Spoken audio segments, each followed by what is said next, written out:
We will. No, she's going to stand up and talk there. Okay. But I'll just introduce her. But she doesn't need, you don't need the wire. No, I think if she sees that mic will be fine. Okay, great. This is Liz Economy. Hi, nice to meet you. He works with Tim. Oh, great. He's a wizard with all things government paperwork.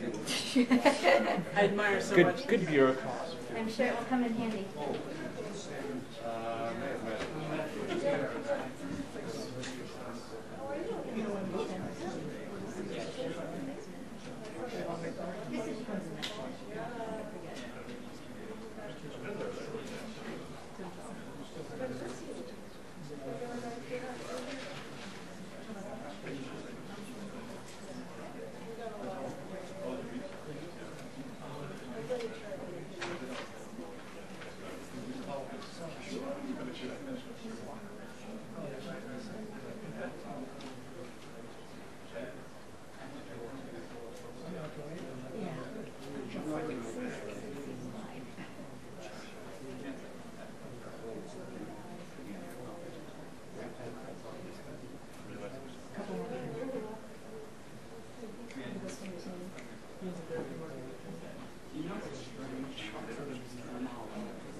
Everyone goes like this.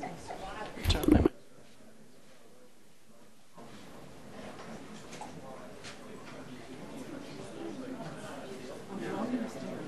Just introduce, and then you can go for the podium. Matter.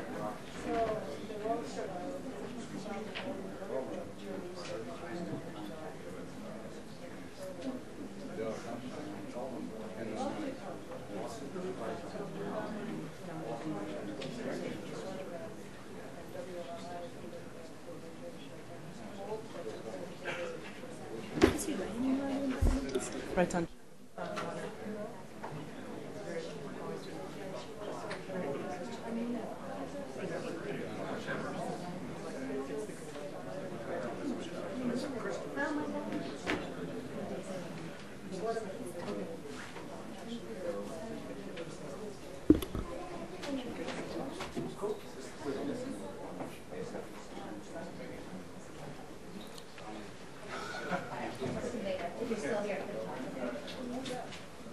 Okay, I'm going to start.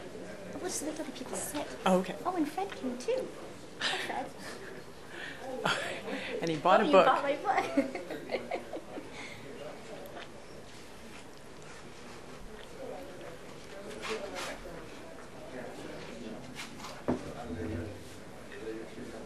Okay. Good afternoon. Welcome to the Woodrow Wilson Center. I have a feeling that some people, that when they left their offices and they're out in that beautiful sunshiny day, like, oh, I have to want to hear about the book launch, but boy, it's really nice outside. So I'm sure we're going to get a few more people walking in as it talks. So, right, you're great, but the sun's wonderful too. On behalf. Did I hire you for this job? I know.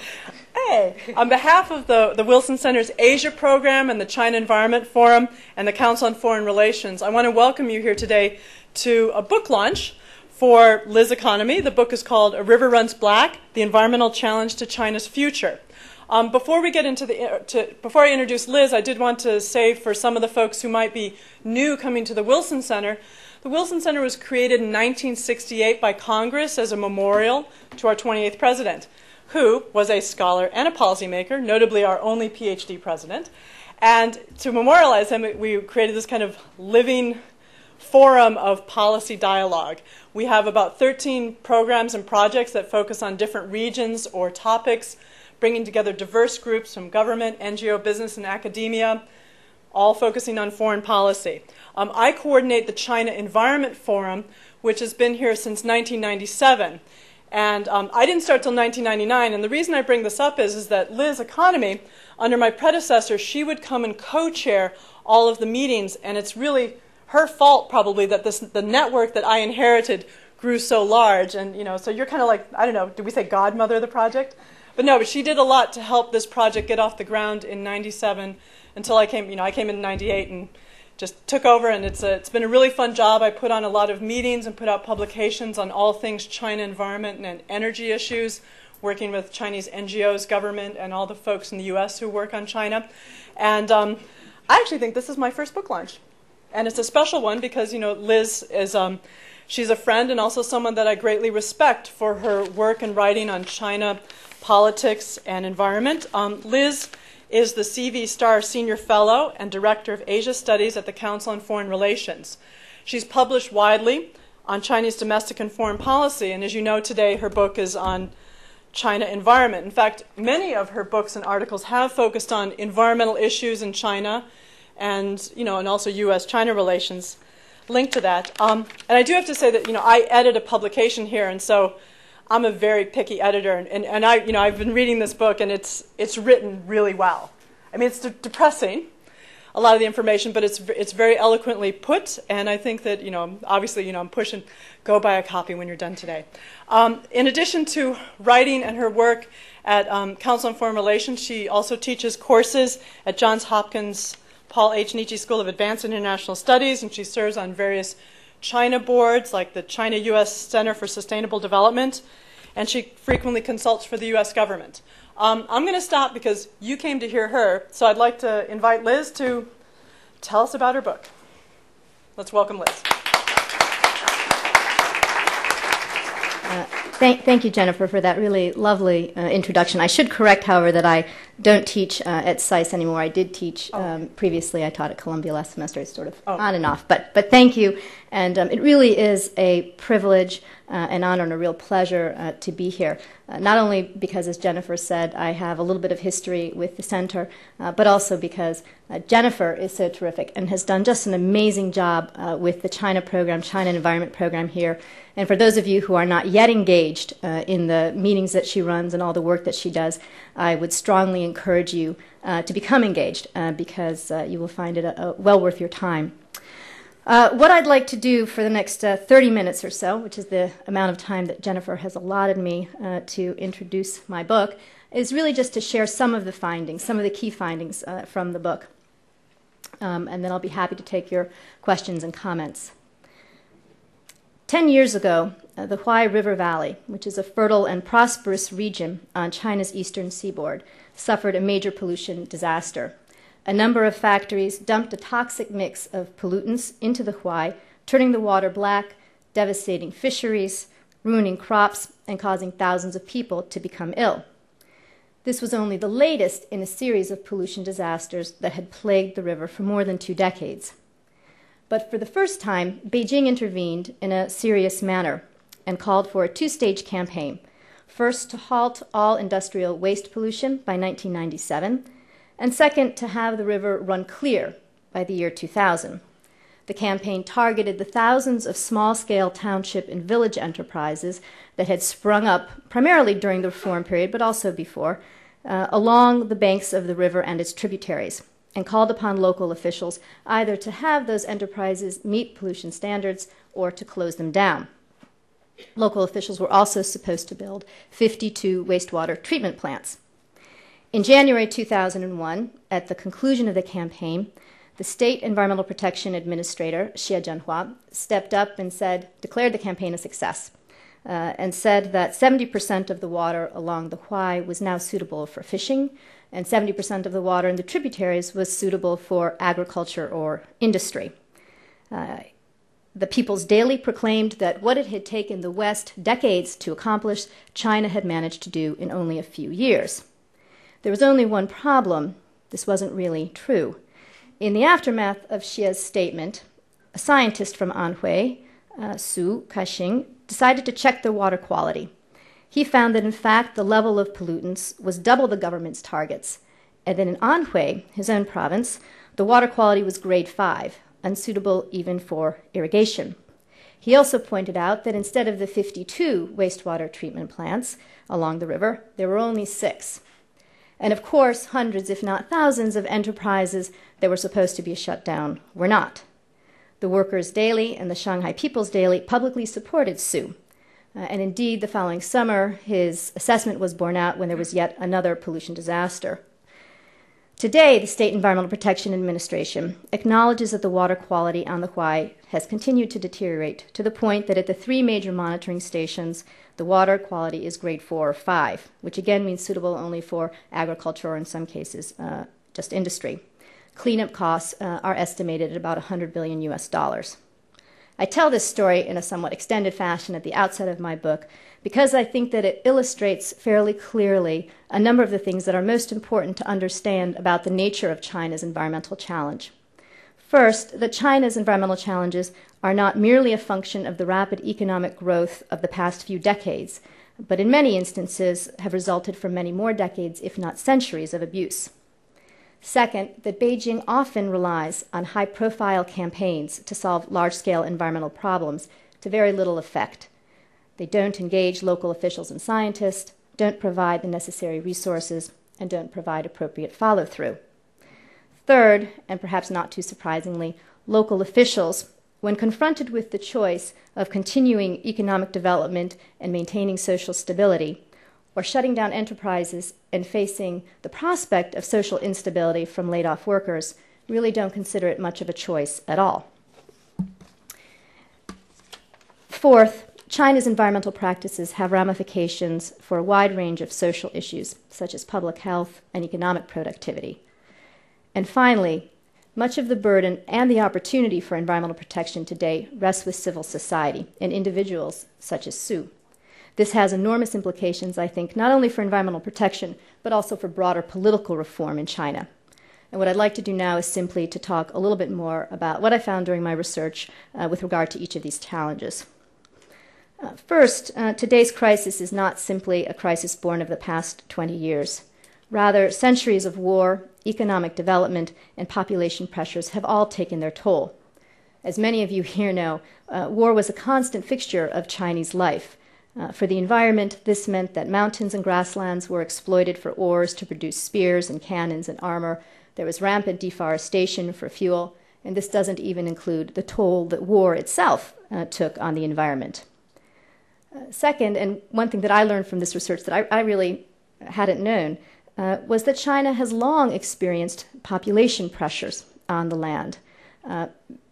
The vast majority of Chinese leaders throughout history have believed that a large population was necessary, not only to provide a strong army, but also for taxes. This wasn't simply a function of Mao Zedong's views on population growth. So that you had reports of population pressures on the land as early as the Tang Dynasty, 618 to 906 AD. And by 1403, China already had 100 million people, or a quarter of the world's population. Economic development also took its toll on the environment. During the early Qing, for example, there were periods of very rapid economic growth. Entire areas in northern China were transformed into desert because of land reclamation. For agriculture, there was widespread soil erosion, polluted groundwater. There were even local protests over pollution from factories. And there were reports of lakes where fish had once been plentiful and no longer existed. Of course, under Mao, such environmental degradation and pollution only intensified. And for those of you who are particularly interested in this period of time, I would commend to you Judith Shapira's book, Mao's War Against Nature, really a wonderful examination of this particular period. And as she details, grain campaigns, Mao's grain campaigns, the Great Leap Forward, caused massive deforestation. Lakes were filled. And certainly during the Great Leap Forward, you saw this very rapid increase also in industrial pollution. Just during this period of time, China gained 600,000 iron and steel furnaces, 59,000 coal mines, and 900 cement factories in just a span of about 3 years. This is not to say, however, that the problems that China confronts today stem primarily from practices of the Mao period or before. The skyrocketing economic development that China has experienced during the reform period for the past 25 years or so has produced a staggering number of new problems and merely compounded the old. Just to give you a couple of statistics, which are in the book, in terms of air pollution, most recent figures suggest that China has about 16 of the 20 most polluted cities in the world. Of course, much of this is derived from China's reliance on coal for about 70% of its energy. And this compares, just to give you some reference, with about 17% for Japan, about 50% for India. China is the world's largest consumer of coal, and despite a lot of rhetoric about reorienting the energy mix in China, you can see that just the pace and the drive for economic development has made this virtually impossible. And in fact, over the past year, coal consumption actually increased from 1.37 billion tons to 1.58. There's also the problem that industry is relatively inefficient compared to that of the developed countries. And now for any of you who have visited China in the recent past, you'll see that China is confronting yet another problem, and that is the growing automobile use. Beijing has 2 million cars today. By the end of this year, expectations are that Beijing will have 3 million cars, and China is expected to have the second largest car market in the world by 2013. Just to give you a sense for what that means, there was a study done a few years ago that said the average life expectancy for a traffic cop in Beijing was 40 years. And I have to say, just having been there 2 weeks ago, that I thought the pollution was as bad as I have seen it. And this is despite a concentrated effort right now to improve the air quality for the upcoming Olympics. But I think if you were to ask Chinese leaders what the most serious environmental problem that they face is, they would probably say it's water. and about 60 million people find it difficult to get access to enough water for their daily needs. About 10 times that many drink contaminated water on a daily basis. Demand has been growing at roughly 5% per year for industry, and more than that for municipalities. As you can imagine, as the economy grows, so too does demand for water. As people grow wealthier, they want to take showers, have washing machines, dishwashers, etc. All these things demand water. You may have seen recent press reports, in fact, that talk about the overpumping of groundwater leading to sinking of China's land, and now some people in the coastal areas are being forced to relocate because their homes are below the water level. Finally, just to mention, land degradation, of course, is an enormous problem. China is already 1/4 desert, and this is expanding at a rate of about 900 square miles per year. A few years back, Premier Zhu Rongji supposedly said that China ought to consider moving the capital from Beijing someplace further south because of the encroaching desert, although scientists have said that's probably not necessary. But the point really is just to say that on every front, the environment in China is under stress. One of the other things that I found as I was doing my research is that there are a lot of ripple effects from China's environmental challenges, and there's interplay with other domestic issues. For example, with the economy. The World Bank in the sort of mid to late 1990s, about 1997, produced a report whose findings were really confirmed by other Chinese analysts as well as some other Western analysts, that environmental pollution and degradation in China cost China the equivalent of 8 to 12% of GDP annually. And this comes from things like lost days of work when people are ill because of respiratory disease from pollution, or factories can't operate because there are water shortages, or crops are ruined from polluted water. And just to give you a couple of the figures, to give you sort of a better sense, this past year, they estimated that acid rain cost the Chinese $13.3 billion. Health costs, crops, fisheries, water shortages, and their impact on industry, sort of forcing industry to close down, was $14 billion. And just with the Yellow River alone, this just came out, this isn't in my book, but I thought it was a good illustration. They said that crop loss from polluted water totaled $3.3 billion, health costs were $2.5 billion, and the river as an ecosystem has lost 1/3 of the ecosystem over the past 10 years. A second issue that I think the environment has had and is having an important impact on is migration. And this emerges not only in terms of the kind of forced migration that you've all read about, with the Three Gorges Dam, or what's going to take place with the South to North Water Transfer Project, but also in terms of larger scale migration because of degraded land and lack of access to water. And some Western and Chinese analysts did a study a few years back that predicted that between 2000 and 2020, 20 to 30 million people would have to migrate for environmental causes. And I think most of you know, thus far migrant workers have integrated with relative ease into all of the coastal communities. But I think if there were a serious hiccup in the Chinese economy, for example, you could see that there might be some conflict or some more difficulties developing as a result. Perhaps the most troubling social problem that has arisen as a result of China's environmental practices, however, is the impact on public health. And I haven't seen any sort of truly great comprehensive studies on this, but just some of the numbers that have emerged are fairly striking. For example, 300,000 people in China died prematurely from air pollution not related to smoking. There are entire riverside communities where the rates of tumors and cancer and stunted growth, diminished IQs are much higher than the norm because of polluted water or contaminated soil.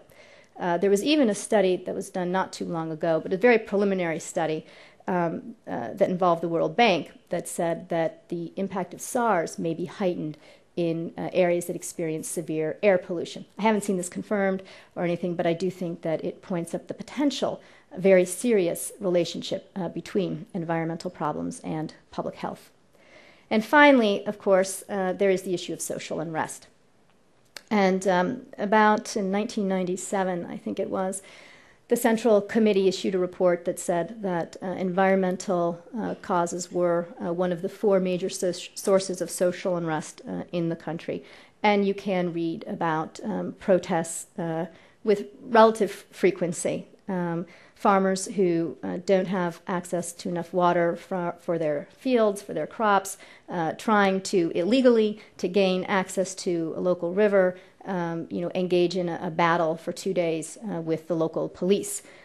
Or when factories are polluting and the local communities try to report it to the environmental protection bureaus, no action is taken, and then they end up storming the factories and violence ensues.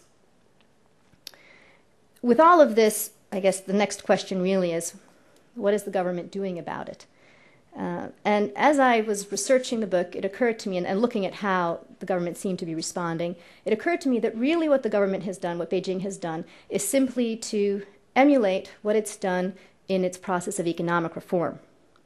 That is to say, it wants a small, elite, highly talented central bureaucracy to devolve authority down to local officials, down to governors or to mayors, to look outside to the international community for assistance, both in terms of policy approaches and in terms of financial assistance, and to invite participation by private actors, in this case, non-governmental organizations, individual activists, and the media, although media is not quite a private actor. This has worked, of course, very well in many respects in terms of the economy. I'm not sure it's worked quite as well in terms of meeting China's environmental challenges. China indeed does have a small, very qualified central environmental protection administration. People there, you spend 5 minutes talking with them and you can see that they are highly committed and very bright and very eager to address the problems that their country is confronting. Unfortunately, there are only 300 of them in the State Environmental Protection Administration in Beijing. I actually wrote a paper that mentioned this fact, and the reviewer said, this can't possibly be true. And it just happened that Xie Zhenhua, the head of the State Environmental Protection Administration, was coming to visit, and I couldn't make it down for Washington to the meeting, but Jennifer asked him for me, and he said, no, not 300, 270. So I know that this wasn't just a function. He told me this number in 1998. So if he's right that it's now 270, I guess the situation's only gotten worse. China invests about 1.3% of its GDP to environmental protection. I mean, that's the official figure. It's very difficult to understand exactly, how that money is being spent, but that's the number that's out there. I think perhaps more important for understanding the reality of it, it just was a statement issued that's saying that this year the government is falling $9 billion short in terms of meeting its goals for the 10th five-year plan in terms of environmental protection. Chinese environmental scientists themselves say that China should be investing at least 2.2% of GDP merely to keep the situation from getting worse. So if the central bureaucracy is somewhat hampered by lack of people and lack of funds, Beijing has really put an enormous responsibility on local officials. And what this has done is, again, quite similar. The result is quite similar to what you see in terms of economic reform, I think, and that is to produce a patchwork quilt of environmental protection. You have some areas that are wealthy, that have strong ties to the international community, and most importantly, where the mayors or the governors are proactive and have taken the environment as an issue that is either personally important to them or an issue which they view as important because they think it's going to mean advancement, that these areas have done quite well. So Shanghai has witnessed some improvement some significant improvement over the past years. Dalian, Xiamen, some of the coastal cities, they're investing in their own local resources between 3 and 5% of their own revenues into environmental protection. Now, this is, as opposed to a place like Sichuan, which is investing around 1%. But just to show the importance of the mayor, Guangzhou was really doing a fairly poor job of addressing its environmental problems. I think quite recently, in the past 2 years, it started to take a new initiative. There's a new mayor. He seems more interested. But Guangzhou is quite a wealthy city, but really the mayor wasn't interested. And I think that points up the difference again between a Shanghai and a Guangzhou. And Environmental Protection Bureau officials certainly say that one of the most important factors for them in terms of whether they're able to do their job, whether there's someone who will go to bat for them as they're trying to say, well, we have to find this factory or we have to shut down this polluting enterprise, even if it means putting people out of work, because these officials come under enormous pressure, of course, not to do that, enormous political pressure not to do that, that what they depend on is support from the mayor. And when they have that, their job is obviously much easier. In terms of the international community, China has been, I think, extraordinarily successful in terms of tapping into the international community, both for financial and intellectual assistance. International governmental organizations such as the World Bank, the Asian Development Bank, the Global Environmental Facility, Japan, which is a country, not an IGO, but have routinely provided most of their environmental aid to China. International non-governmental organizations are very involved in China on issues ranging from biodiversity protection to tradable permits for SO2, setting energy efficiency standards to training lawyers. So the international community has taken a very strong interest in assisting China.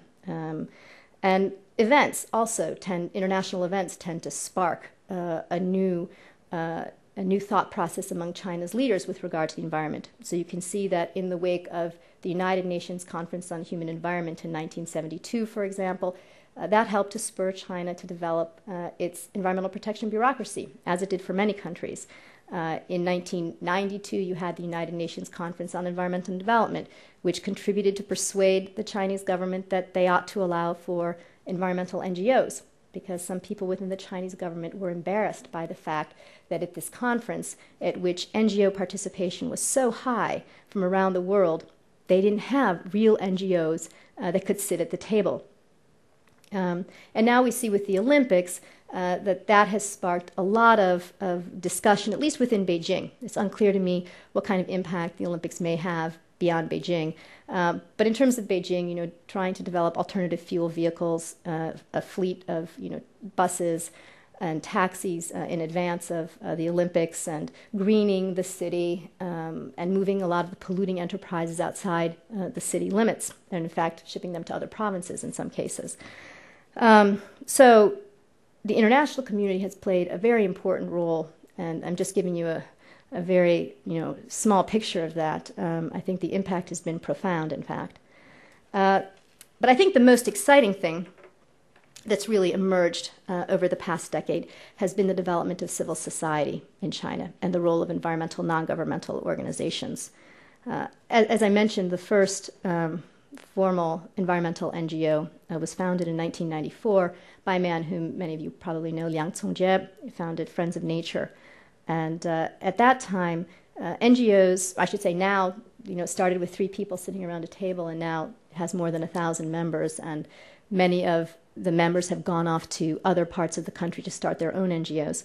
But at that time, really, the NGOs were focused primarily on environmental education, biodiversity protection, issues that were considered, relatively speaking, more politically safe. You began to see some evolution in the late 1990s. There was sort of lobbying at the top levels, saying, individuals within the NGO movement would say things like, we really need to include the State Environmental Protection Administration in this program, but very sort of subtle kinds of lobbying efforts. And now, this year, 2003, 2004, we've really had an explosion. I think there have been already 2 cases where local officials have brought dams to a halt because of the role of NGOs mobilizing scientists, NGOs, and the public through these amazing internet campaigns to protest these dams. And in the most famous one, the Nujiang, Wan Jiabao himself became involved. So this evolution of the environmental NGOs, I think, and the way that they do business has been extraordinary. There's also been, I think, a really interesting development in terms of the role of individual activists, people who are not affiliated with any NGO, but simply see something that strikes them as off and decide to take action. And in my book, I talk about one person that I met Geng Haiying, who is a doctor in Dalian, and saw a television program about battery recycling in Germany. China actually does an excellent program, not to go too far off track, but China does an excellent job in terms of media work on the environment, I should say. But then she watched a program on battery recycling in Germany and became concerned that her 3-year-old daughter's fruits and vegetables were contaminated by the battery dump leaking into the soil near her home. And so she decided to do something about it. And she went to some department stores and said, first she went to the local Environmental Protection Bureau, I should say, which said that, well, we don't have any formal laws on the books. We won't stop you, but we can't help you. So she went to 3 department stores and said, do you think you might be willing just to have these big boxes sitting outside your department store, and we'll use these as a repository for batteries. And first they all thought that she was just trying to do some kind of financial scam, trying to make some money. But one of them said okay, and this started an entire battery recycling campaign in Dalian. And then a few months later, there was actually laws were passed, and it became a more formalized process to the point that there were reports in the press about environmental protection bureaus complaining about battery phobia, because so many people were calling the local environmental protection bureaus to find out what they should do with their batteries, and they didn't have the capacity to deal with all the batteries that people wanted to bring in. So again, I take that as a very positive sign for what's transpiring on the ground in China. One caveat to that, of course, is that the government continues to maintain a lot of restrictions on environmental NGOs. It is not ignorant of the role that environmental NGOs played in some of the former republics of the Soviet Union or in Eastern Europe in terms of being at the sort of vanguard of democratic change in those countries.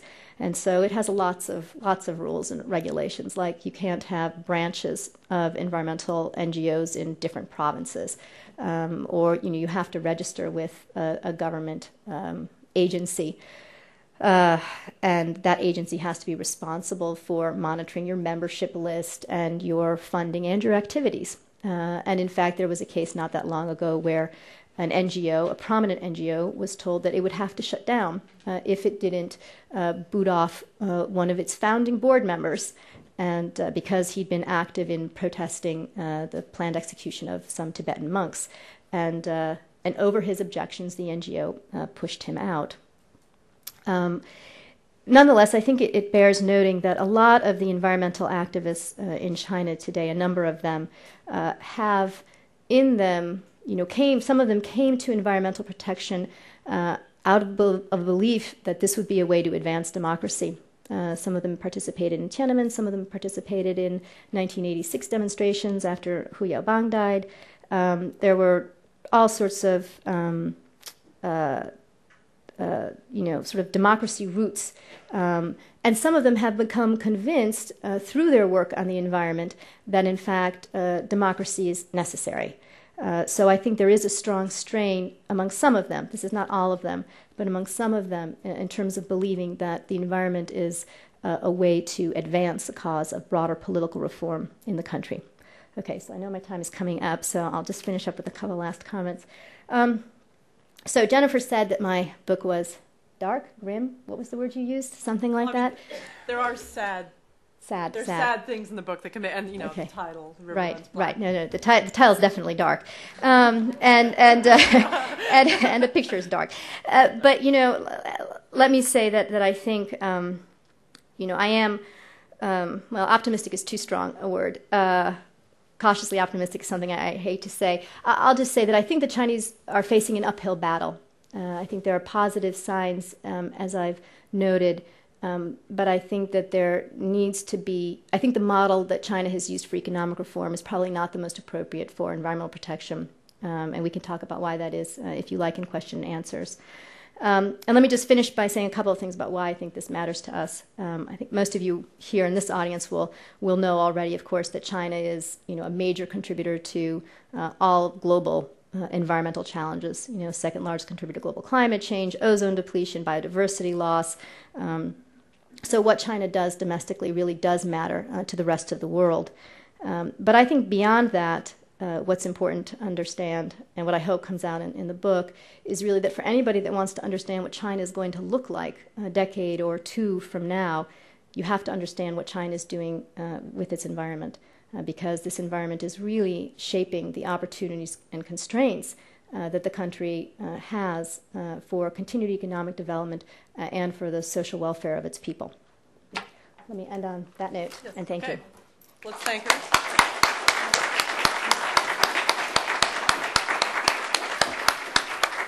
I guess I should have been kinder and said it was sobering. Yeah. It's a sobering book. Okay, I will take questions, and please, when you ask a question, just say your name and affiliation so she knows who she's talking to. Okay, gentleman right there. Glenn Prickett with Conservation International, and thanks both for the book and for that really terrific presentation. You made, I think, a really important point early in your talk when you said that in spite of the national political commitment to the environment, when it gets down to a local level, government officials typically don't see much of a choice between economic or political dislocation or instability on the one hand and environmental protection on the other. And that seems to me to be very true. I'm wondering if in your research you saw any scenarios in which the environment becomes a material factor in either economic stability or political stability, to the point where it tips that balance. And could it be water, depletion of water resources? Could it be the emergence of social society? I mean, are you hopeful that environment might actually become a higher priority, or will it continue to take a backseat to political and economic imperatives? Right. No, I think that's absolutely right. And there are a number of instances in which environmental pressures have led local governments to change their policies, at least for the short term. For example, in Dalian in 2001, in the summer, they had severe water shortages and raised the price of water 10 times. In Beijing, they raised the price of water once in the late 1990s, and again just this past year announced a fairly significant price hike. It's still not to the point of the water replacement cost, but again it was a significant increase. It's a tricky problem. In another case, in Foshan, not too far from Guangdong, there was a few years back, in 2000 I think it was, the local government tried to raise the price of water, but it produced such a firestorm within the local People's Congress that they didn't. They retrenched because they were concerned about social instability. What I've also found, for example, in Jiangsu, which is part of that Huai River Valley area, they tried something sort of innovative, which was to charge different consumers different prices, and in fact to look at areas that were relatively poor, relatively wealthier, and sort of assess water costs on that basis. So there are lots of different ways that different actors, the Asian Development Bank was involved in a project, similar to this, charging different prices to different consumers. Lots of different ways that this is played out. But I guess, part of the problem is that there's not really one overall coherent approach to any of this. And so even when you have national policies, you find out that local implementation varies so widely. It really does become an issue of how a local area is able to respond. But in points of severe crisis, they do tend to take the right action. In the back, Brian? Hi, thanks. Hi, Brian Lomar, U.S. Department of Agriculture Economic Research Service. Is this loud or is it just me? I'll talk softly.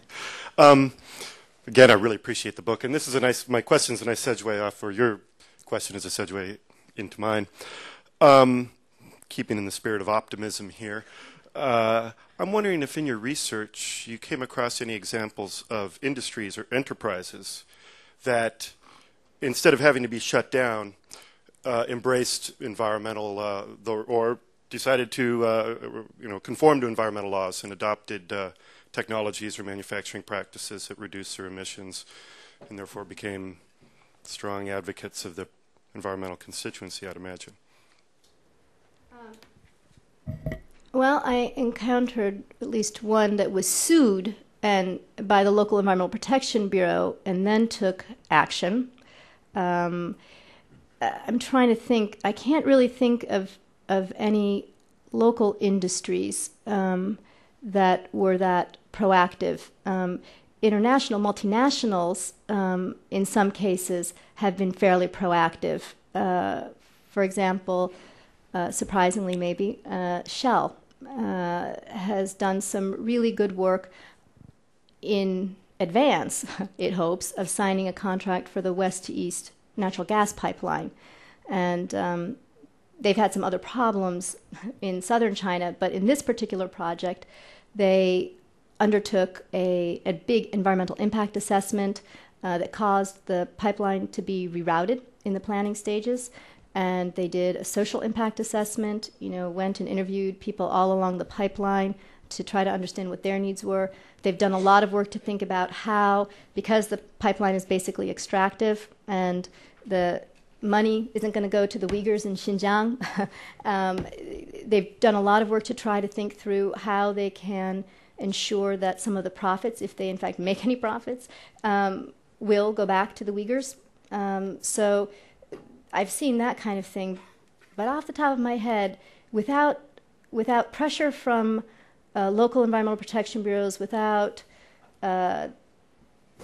or incentives from the international community, financial incentives, I can't really think of one off the top of my head. One thing that comes to mind is that I have had a few. State Department brings over international, visitor program, and I've had a couple folks that have been. I think it was from Jiangsu that they're trying to create some. There are special economic zones, for tax-free to attract international and also local businesses. And there were a few people who have told me they're trying to create these green special economic zones. And that's one of the, I want to investigate that question. The other one comment, again, this feeds into Liz's point about the international community being a catalyst. The World Business Council on Sustainable Development had a press release a couple months ago that they're helping the Chinese form their own branch office, and that to help inspire corporate social responsibility. And I'm talking to them, and I'm getting, the office will be open at the end of the month, and I hope to meet them when I go to China. So if you're interested, Brian, I'll let you know. But I think it is a sector that's a wee bit behind the curve. Yeah. Okay, another question. Baruch, and then the gentleman in the back. Baruch Boxer, Resources for the Future. Liz, I was wondering whether anything was learned in the context of the failure of the Huai program. I don't know if it's really about the ultimate effectiveness of a governor level, trans-provincial commission, which was, I think, the first one to be set up in China, to try to get people, people who are governors or vice governors from different provinces to look at a problem, and deal with it. Was there any follow-up to this, or did that commission just die? Or are they learning? Did they admit they learned anything from their failures, or what? The commission that was set up, there was one that was set up as early as the 1970s to look at this issue. The problem was they couldn't get any agreement among the 4 provinces that were involved. And then in 2000, I guess the World Bank had been promising them money, and then they were fighting over the money from the World Bank.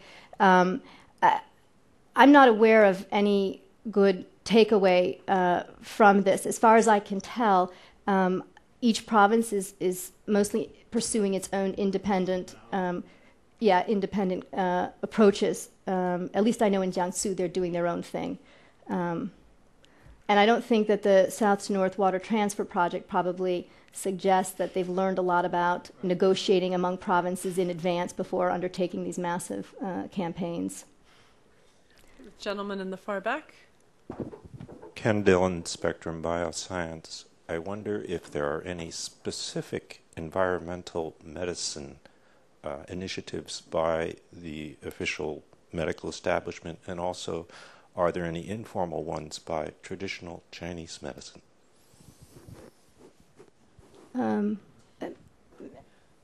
Actually, well, one thing that comes to mind is that the International Fund for Animal Welfare, and I think also I know that they're working with the Traditional Chinese Medicine Association to try to help them.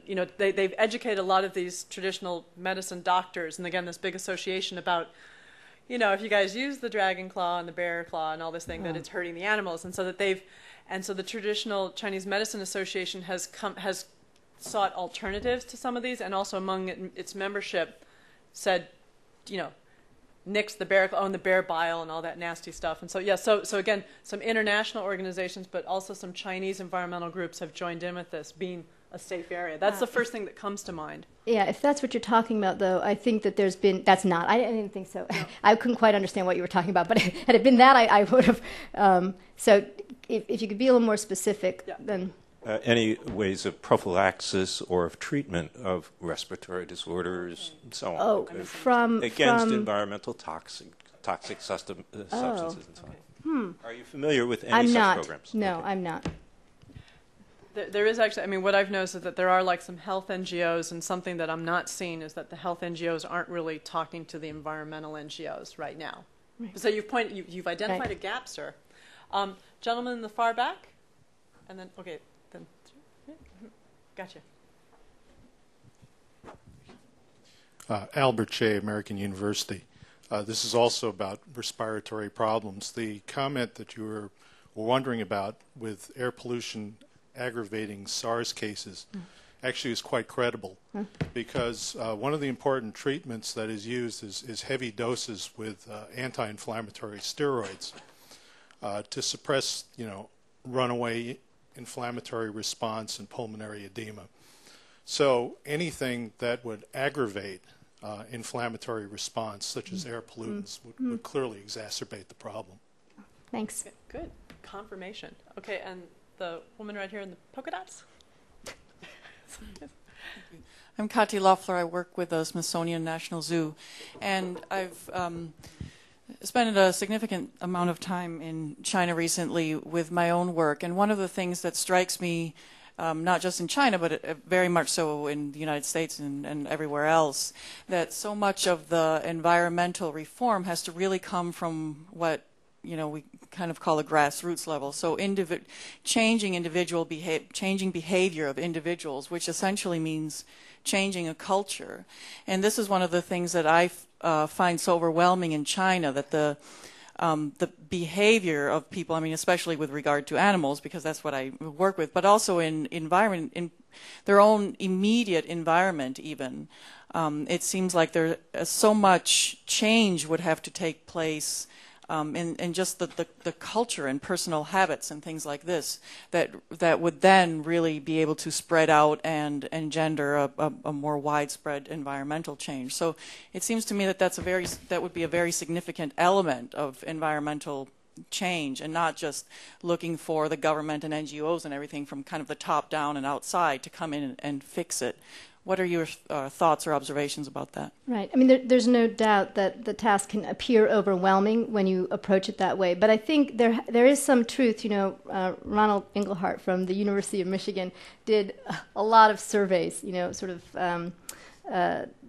surveys of values. And one of the things that he concluded over decades of doing this kind of work was that as areas become wealthier, they do tend to place more importance on things like environmental protection. And I think by and large, you do see this happening in China today. And you find people that are interested in organic farming, and they want, organic vegetables and things like, once they can afford them, that's what they want. And even if they can't afford them, people are concerned. Or you find, as I mentioned, that doctor who had the individual initiative to do this kind of thing. But I think there has to be some involvement from NGOs and the government, because that's where the education is going to come from to begin with. And as I mentioned, they really put forth a lot of effort, and at least in the major cities, in schools, there's a lot of environmental education, and the Ministry of Education is very interested in developing environmental curriculum. NGOs have, Liang Songjia has a van that goes out and traverses into the, far reaches of the country and develops curriculum and sort of programs specifically designed for that very region. So they go into Inner Mongolia, may talk about the problems of desertification or of, herders, this kind of thing, lack of water. What do you do? So it is a change in mindset, a change in culture. But many countries have experienced that. It's just that in China, with 1.3 billion people, it does seem overwhelming at times. First, man in blue, and then you. I counted in order. Yes. Alulu from Energy Information Administration.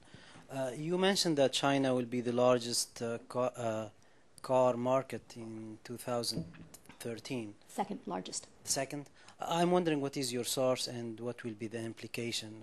The source is the Financial Times, and it was actually the head of Chrysler that predicted that. And the implication, I think, is huge for air pollution primarily, and from getting from one place to the next in any city that you may be.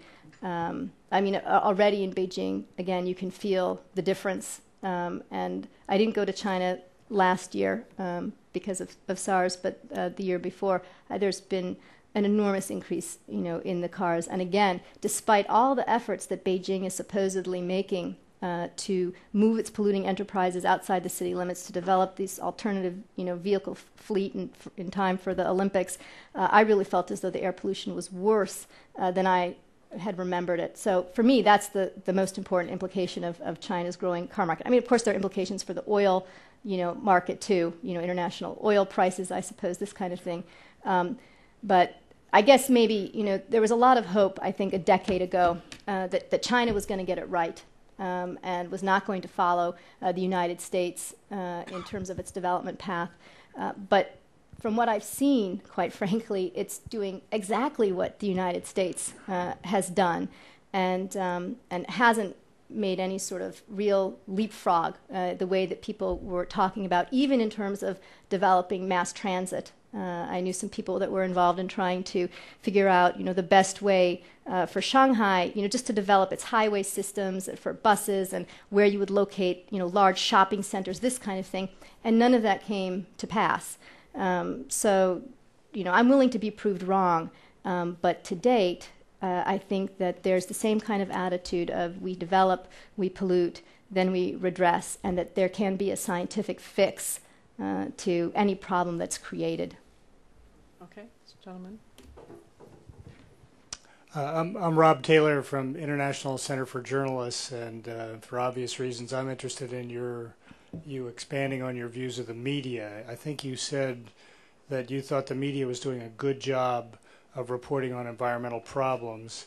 Please tell us more about that, and tell us what kind of impact media are having in cities like Guangdong that you said were not making the kinds of steps that Shanghai, for instance, have made. Right. Yeah, I think the media is one of the most exciting areas to be involved in environmental protection. You see it not only in terms of newspaper reporting, but also in terms of television. There are a lot of television programs that deal with environmental issues. People line up outside television studios to ask reporters to go and investigate a local polluting factory. And they do. In November, in fact, a reporter from CCTV was attacked by factory workers because he was going there to investigate, and then the local Environmental Protection Bureau came in to his rescue.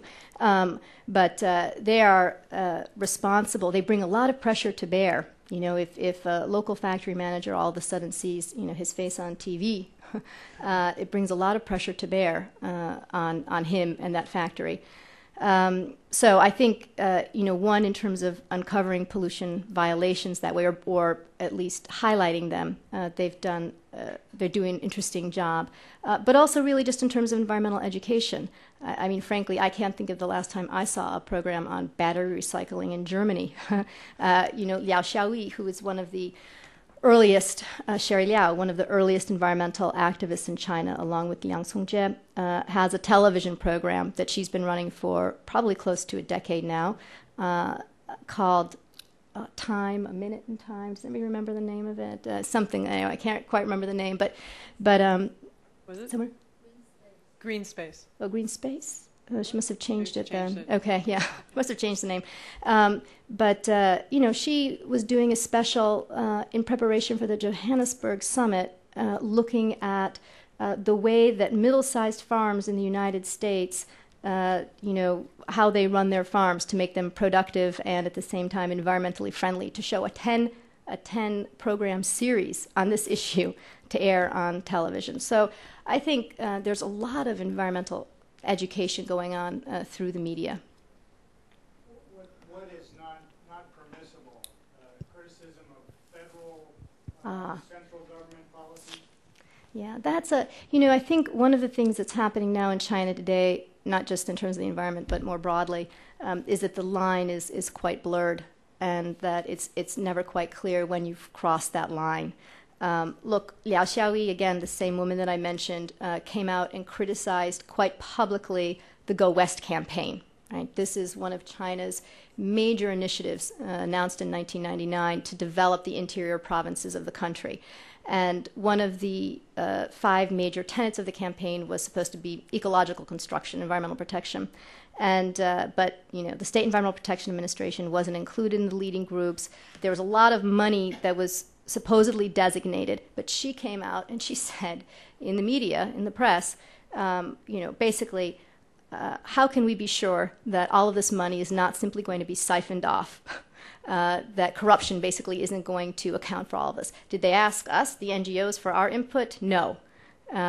So, she did it, and she's just fine. I saw her 2 weeks ago, no problems. But at a different point in time, under a different set of circumstances, I think that kind of statement might have been blacked out, or she might have gotten in some kind of trouble for it.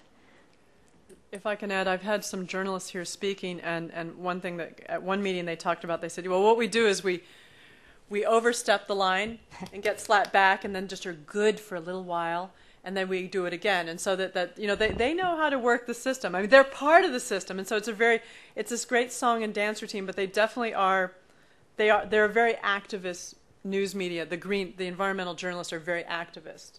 So they're not, they admit, I'm not biased, I'm for the environment. I have time for just a couple more quick questions, so keep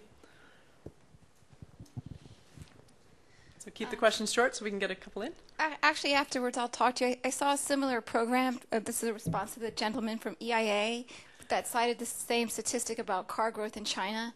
And there were some Harvard professors, and they also had gone and interviewed a couple in China. It was very moving. They'd moved to Beijing, and the husband does documentaries, and one of which was to try and save a certain brand of endangered monkey. But they felt they had to buy a car because it wasn't safe to ride a bike and have their 4-year-old daughter on the back of the bike with the traffic the way it was now in Beijing. And my quick question for you is, I wonder if you've given any thought to the future of nuclear power in China as a solution to the greenhouse gas problem. I know it's very controversial in the United States. It's more accepted in France. I wonder if you have an opinion. The Chinese have talked about developing the nuclear power industry for more than, for 15 years. This has at least been on the plate, at least since, global climate change was on the radar screen. They started talking about, nuclear power. It's been very slow to develop in China. And in part, I think, because of the costs. There haven't been any real sort of social protests in China. There's not, as far as I know, a lot of attention being paid among non-governmental organizations toward this issue. Hong Kong and NGOs have been, active on this issue. But in the mainland, it really hasn't become an issue.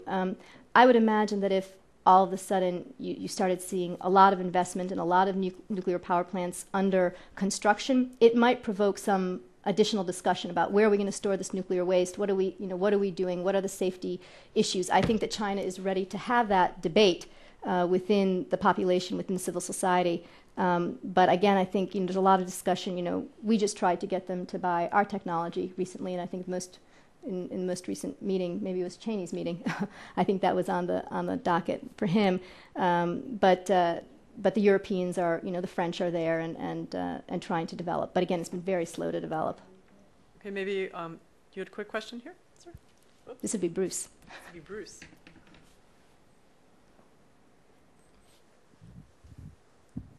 I'm Bruce Dixon from GW. You mentioned that local governments are not really active at enforcing environmental laws, but they do go after some polluters. And so I'm wondering why, or how do they pick their targets? Are they softer on state firms but tougher on private ones? Do they go after the worst polluters or just the easiest targets? How do they sort of pick or to zero in on? Yeah, it really varies by region. It's quite interesting. There have been some studies done, some very intensive studies done, and that have shown that, for example, in Chongqing, they have found it especially difficult to go after the big state-owned enterprises. And in other areas, it's harder where there aren't as many big state-owned enterprises to go after the local ones because they're the ones that are employing all the people in the town. So I don't think that there's any definitive evidence about which one is easier to attack than the other. I think there, for a long time, was a sense that it was easier to regulate the state-owned enterprises than the smaller township and village enterprises. You know, state-owned enterprises have, or used to have, little environmental protection departments within the enterprise, and you could at least work with them quite directly. You know, township and village enterprises are, again, much smaller, much more difficult to track and to regulate. You know, SOEs were responsible for providing pollution information. Whether or not that was accurate or, you know, whether it was actually provided is a different question. But there was, at least on the books, some form of accounting for this. But I think in general, it's exceedingly difficult, and the Environmental Protection Administration officials will say exceedingly difficult to track the small-scale enterprises, because in many instances, even if they're not operating during the day, sometimes they'll just operate at night, or they'll use their pollution abatement facilities when inspections come, and then just don't use them when they're not. So it's really quite a difficult scenario. But I think shorter answer to your question is it really just depends on the economics of the issue. And I actually think, Bruce, you were a closing pitcher question there. Because, hey, there's a reception out there. But before we applaud and all that good stuff, I do want to thank the Council on Foreign Relations, John and his colleagues that helped me set this up and in co-sponsoring this event. And I want to thank all of you. My goodness, a lot of you came and asked very intelligent questions. So please, let's thank our speaker. Very much, Jennifer. They were good questions. And we have a reception out front, and then you have permission to tackle her with more questions. Thanks, Jennifer. That was really great. Did you like it? Yeah, I had a lot of fun. They were good questions. They were good questions, yeah. I thought they'd be good here in D.C. I thought I would say traditional medicine. This is where I am now. Hey, I just recommended publishing Foreign Affairs. I don't know what he did with it in the end. Did you hear back from him? It's in process? Okay, great. He sent it to me. Well, anything I support. But I thought it was a really fun piece, actually. Well, it is it's a great, it's really, I was actually in the Council on Foreign Relations. You know, they have these study groups, and I was one of them that helped. You just added your name for... Yeah, so I helped. I didn't even see you there. Sorry, I'm sorry. Hi. Hi, I know you. After so many times trying to get together with you in New York. What's your name? You never even got to the last time. Yes, I did. That's right. Okay. I know. I gave you the 11th or something. You said, You're the one with the actual name. Do it, right? Yeah. Something. Did Tim give you my publications? You look great. You look fine too. Don't you think he looks really good? Yeah, but you should have your own copy. He doesn't look you and I both look tired. You, on the other hand, what have you been doing that makes you look so good? She's a superb speaker. Very good. Well, I invited it. Yeah, it's I'm going to buy a few copies to take as gifts for people. I mean, it's very, again, it is dark, but it's sobering, and I think that's, I mean, it's funny, sometimes I've joked, I had a journalist call me, and actually living on Earth, and they wanted to do the story, and I said, well, I talked about what I do, and I said, well, I recommend this economy because they interview me. And I said, of course. No, go ahead. Hold on. No, you have to wait a second because... I work with a lot of Carry it around. Yeah, would you... I'm not shy. I came in the stage door. Okay. No, I'm really glad you gave a call. It's really, you got a free copy, I assume, already, right? I haven't seen it, but I'm sure I will. Okay, well, if you have, you definitely get one. Congratulations. Thanks a lot, Bob. Thanks a lot. No, I have to see this spread. You have a minute? I have to see out this spread. My husband's on.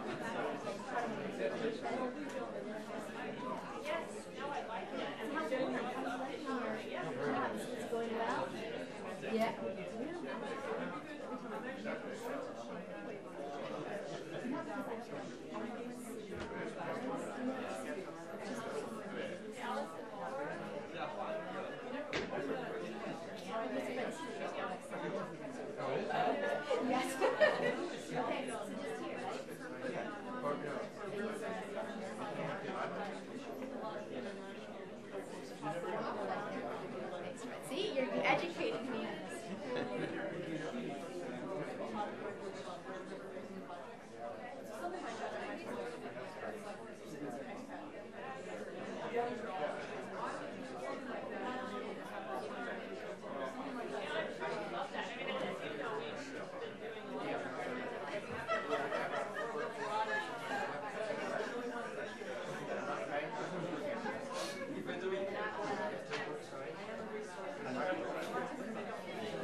Okay. Oh, of course. Well, it's a very good friend of mine.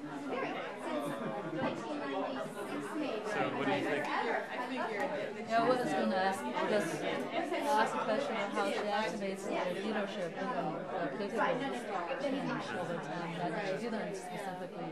That's the whole background. There were so many hands I felt that other people's. Yeah, that would have been the important question to ask. When you were at AIB, I mean, I'll finish this question later because we had a pretty frank conversation with Franklin about USAID in China when we were in New York. Is there USAID in China? No, I wasn't definitely not. USAID, I know, but I sort of feel document on my understanding of history wasn't sort of encouraging us, so we sort of pressed Franklin as to what's the history, what would it take. That's what Franklin said. You have to get an NSC politics. determination to go in. And he said it's still politics. And, we tried a couple of times. On the other hand, several countries have taken China out from the aid list. Dutch is one. I mean, I don't know the current politics, but when I was there, we tried a couple of times to get an NSC waiver for one little USAID program. We talked to Hales about it a number of times. And he also was concerned, he felt even if he did get a waiver, he was concerned all of the AID's resources would suck up into China, so he wasn't too sympathetic. Although you can argue that in different ways. I was always in favor of doing stuff in China because it's just so important. Yeah, I can tell you, sitting in that China working group for 2 years, this came up repeatedly, and it's captured in that other little publication, because the business folks were kind of saying we're really inhibited because they have no support mechanisms like the other countries because they're not providing that out of the system. And that was one of the major discussion points, but obviously didn't go anywhere. But you know, you do have a huge World Bank program, so if the U.S. wanted to, they could step up their oversight at the bank. Accomplish more that way.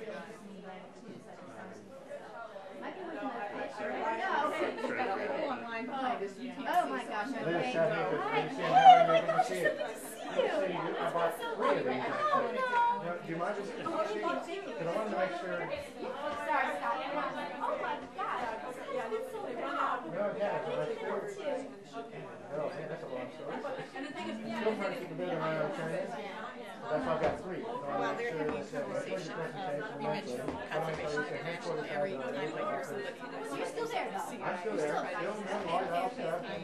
And we just had a discussion in New York during the National Army saw me the Japanese argument. The reason I'm really trying to pull together this. It's great. So I have some ideas for it. we are vying to be the intermediary for some of the funds that partnership project. So where are you in New York? We do very similar grants to grassroots groups all the program. You do? Managed by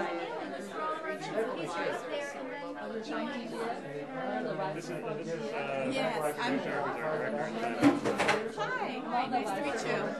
Are you're on with the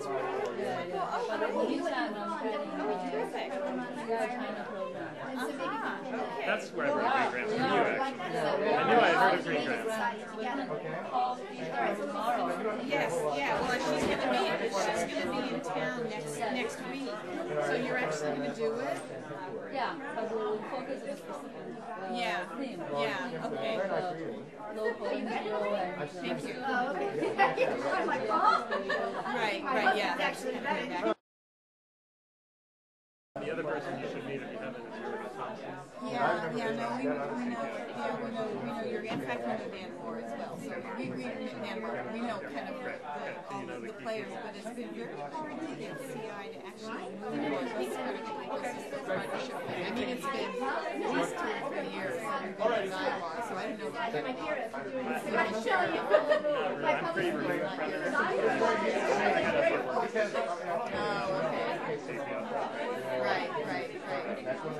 Probably knows more about it.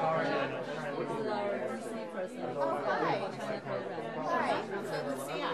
Oh, okay, great. That's good to know. Oh, that's nice. Yeah, please do. Okay. All right. Well, thank you. I'm really delighted to meet another advisory board member. That's good. I try to show up at these because often that happens. When those here.